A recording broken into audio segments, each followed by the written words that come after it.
আমল না থাকার কারণে বা আমল কম থাকার কারণে ইমানের মধ্যে ভাটা পড়ে। এই জন্য ইমান আর আমল দুইটা একে অপরের পরিপূরক। ইমান আছে তো আমল করতে হবে, আর ব্যক্তি যদি আমল করতে চায় আমল গৃহীত হওয়ার জন্য ইমান আনতে হবে। এজন্য ইসলাম ছাড়া, মুসলমান হওয়া ছাড়া বিকল্প কোনো পথ নাই, ঠিক না?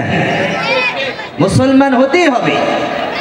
ইসলাম ছাড়া পৃথিবীর যত ধর্ম আছে সমস্ত ধর্মের মানুষগণ যদি বলে আমরা মুসলমানদের চাইতেও বেশি আমল করব, আমরা মুসলমানদের চাইতেও বেশি সত্য কথা বলবো, সত্য প্রচার করব, মিথ্যা বলবো না, কাউকে হত্যা করব না, কারোর সাথে জুলুমবাজি করব না, আঘাত করব না, কাউকে গালি দিব না, ইসলাম ছাড়া অন্য কোনো ধর্মের যে কেউ যদি এই কথা বলে যে সব গুণ আমার মধ্যে থাকবে, ঈমান থাকবে না। আল্লাহর কাছে ওই গুণের বা ওই আমলের কোনো দাম নাই যতক্ষণ না সেই ঈমানদার না হয়, ঠিক না?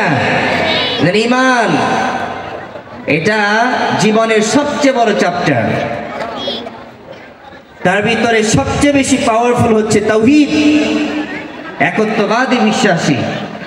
যদি এই চ্যাপ্টার আমাদের মধ্যে না থাকে, এই গুণ না থাকে, তাহলে ঈমানদার, আপনি নিজেকে যে ঈমানদার মনে করছেন, মুমিন মনে করছেন, যদি তাওহীদ অস্বীকার করেন, তাওহীদ বলা হয় আল্লাহকে এক জানা, আল্লাহ অদ্বিতীয়, তার কোনো শরীক নেই।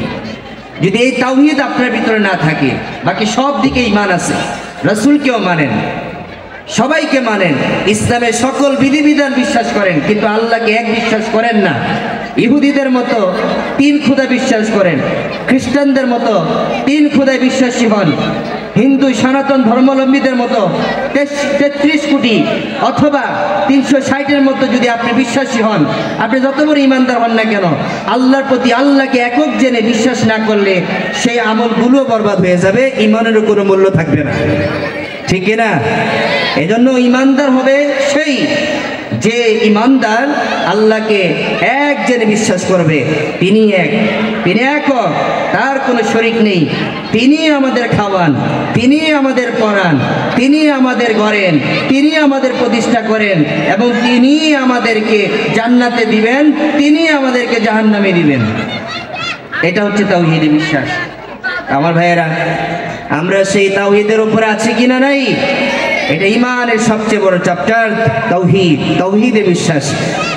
আমাদের ভিতরে এমন অনেক মানুষ আছেন তাওহীদে বিশ্বাসী না, আর এটা বিশ্বাসী, আল্লাহকে বিশ্বাস করে ঠিক, কিন্তু সে আল্লাহর সাথে আরো কিছু আল্লাহকে এক করে, যার কারণে তার থেকে তাওহীদ নামক বিশ্বাসটা দূরে সরে যায়, যার ফলে সে আল্লাহর সাথে অনেক আল্লাহকে মিশ্রিত করার কারণে তার আমলটার মধ্যে ব্যাঘাত ঘটে, শান্তি অনুভব হয় না, সে প্রশান্তি লাভ করে না।